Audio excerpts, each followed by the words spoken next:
Welcome to the Strive for 25 podcast. I've got an amazing guest today, Leonard Anderson.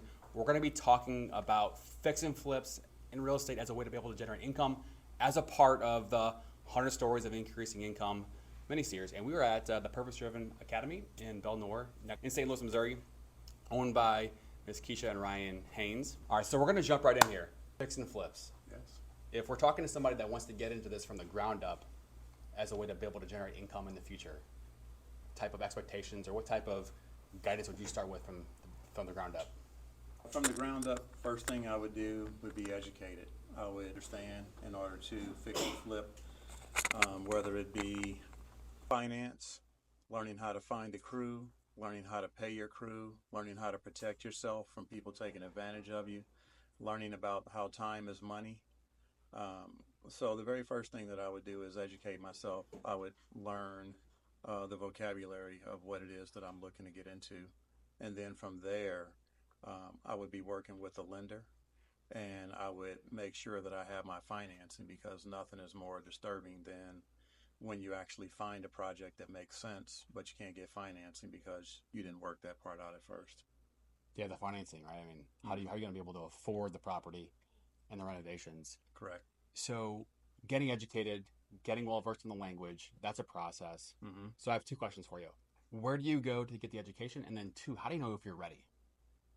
Take the leap. Well, the first one is easy. You can start with books. You can start with YouTube videos. You can start listening to podcasts. The way I did it was a little bit old school. I found myself a crew that I got from a realtor that I was going to use to help me find properties. And I asked that crew, the manager of that crew, if they would walk the properties with me and my parents, and then we would pay them for their time. So we would pay them like $100 every time that they would come out and walk through a property with us. And we actually did that for 6 months. We learned what it is that we needed to know about properties, what it is that needed to be done right away, what things that didn't need to be done. We understood the language. We understood how long it was going to take. So once we were at about that 6-month mark, then we just went ahead and jumped in, because you won't know until you actually do it. So the first one, in terms of expectations, Mm-hmm. should you expect to make a profit on the first one? Oh, yeah. Okay. Mm-hmm. Mm-hmm. Yeah. If you have good numbers, yeah. Okay. Mm-hmm. What if you don't make a profit on the first one when all is said and done? If it's all said and done, regardless if you make a profit or not, you always go back and re-walk through your entire project, because you can always get better. Whether you make money, you can make more money, or whether you lose money, you can make more money. So even like right now, after having done over 50 properties, I still, after every project, walk through my project with my crew, and we ask, what can we do better? A simple example would be, we bought some paint and for them to paint the trim around the baseboards and doors and stuff like that. Noticed that when they were changing the color from dark to light, that it was taking them 3, sometimes 4 times to get a nice, clean look. So we went back. It's like, hey, what we need to do is we need to buy premium paint.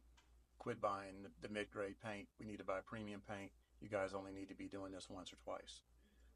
So you can always walk through, get better, become more efficient. The more efficient you get, the better your profits will be. Okay, so financing, knowing the lingo, spend time with experts, Spend time walking with experts. properties. Mm-hmm. You mentioned 6 months of just work and walking through properties and looking at the numbers and running numbers. I want to just take a tangible example.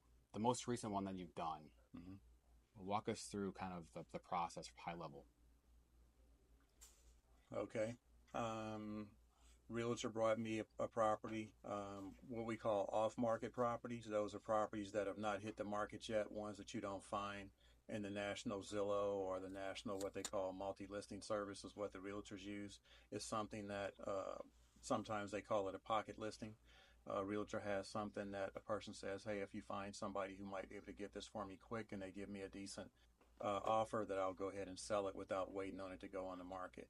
So realtor brought me one of those. I use a software so that I can be more consistent, and it's called Estimator Rehabber Pro.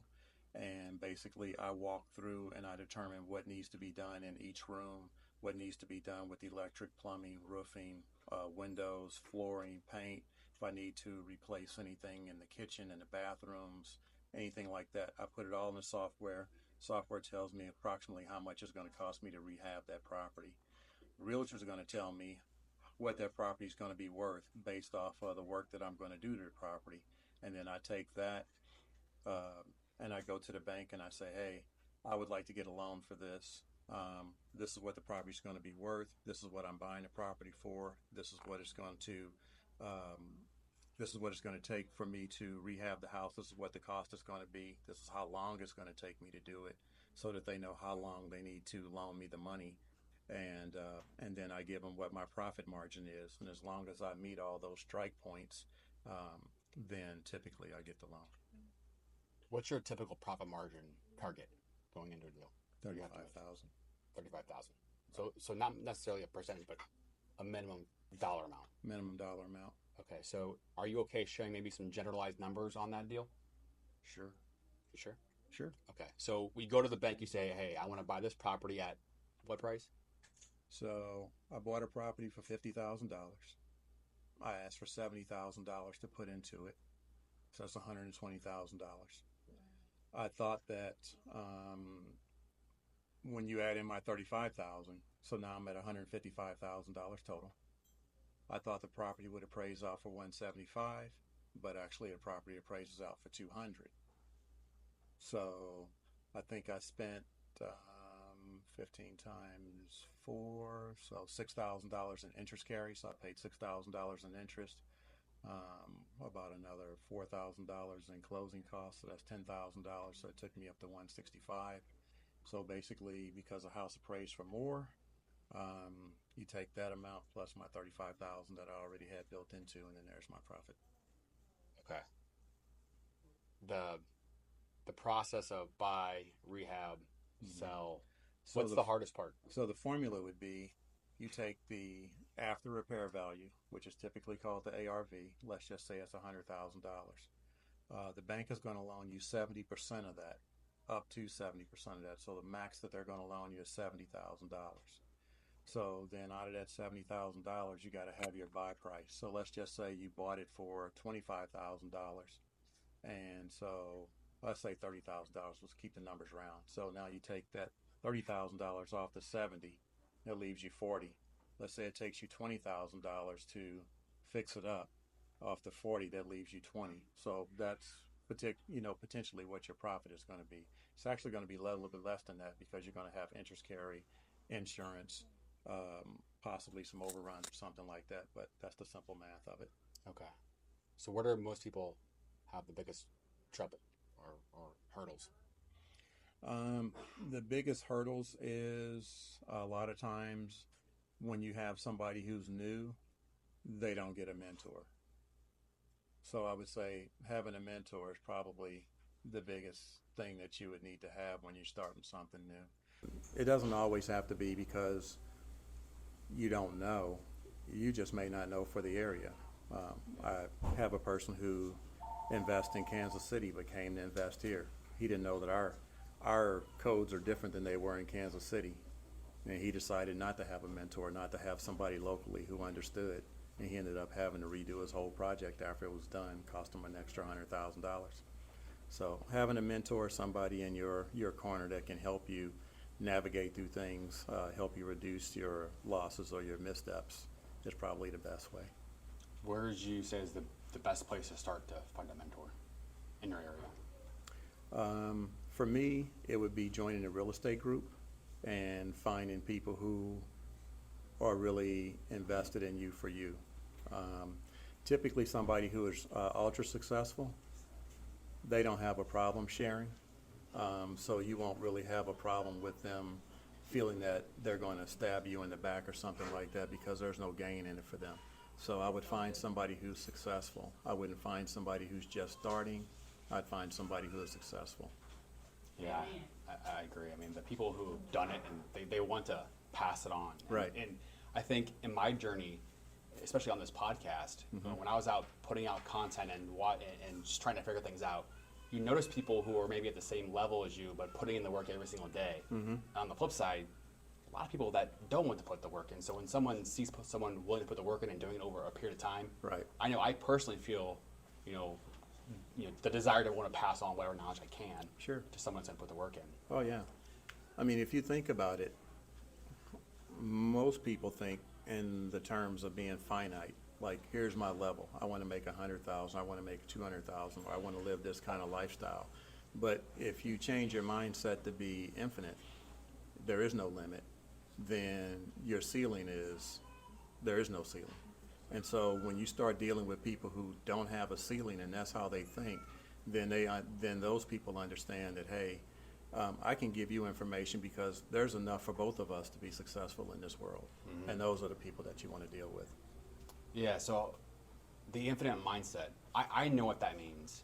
And this is how I would describe it to somebody that's trying to learn it, absorb it, do it, is that in my journey in real estate, I didn't have a mentor.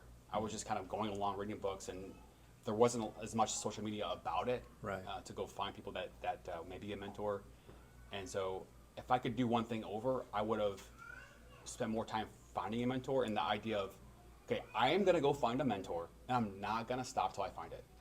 And that type of mindset of not stopping till I get there, I don't care how long it takes. I'm Sure. going to go find it. Sure. That's how I would describe an example of an infinite mindset. This is my goal. This is my vision. And that's what it is. I'm not stopping. Mm-hmm. And if your why is strong enough, the how figures itself out. Sure. So, And that stops most people. Most people have anywhere from a 5 to 10 step program of how they plan to get to where they are. But because they can't figure out step 3, they won't start step 1. So for me, I have a vision board that talks about all the different things I'd like to do with my life. And I have an old school cartoon character from a Christmas cartoon, and his song is "Put one step in front of the other, soon you'll be walking out the door." So for me, it's just taking the next step, and then the next step will present itself, the pathway will present itself to the next step. So for me, it's always just taking the first step. So with this mini-series, 100 Stories of Increasing Income, we're going to have a guide that we're going to house in our Skool community. It's going to be for free. And speaking of mentors, somebody wanted to reach out to you with some questions. What would be the best way to get a hold of you? Anderson James Capital at yahoo.com. Anderson James Capital at Yahoo. Okay.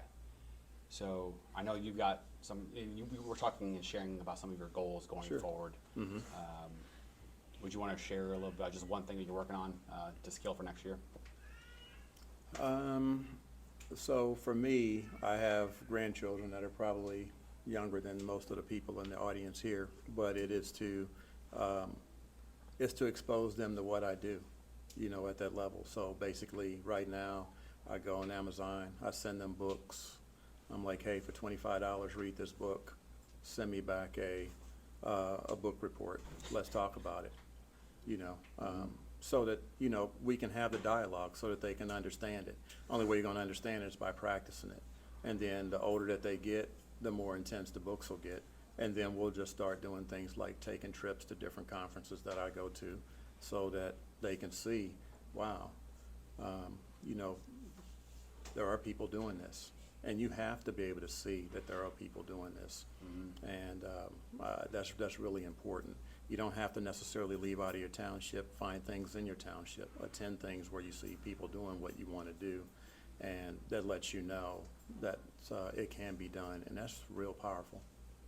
It is, and I love that because that's kind of what I was talking about the first one.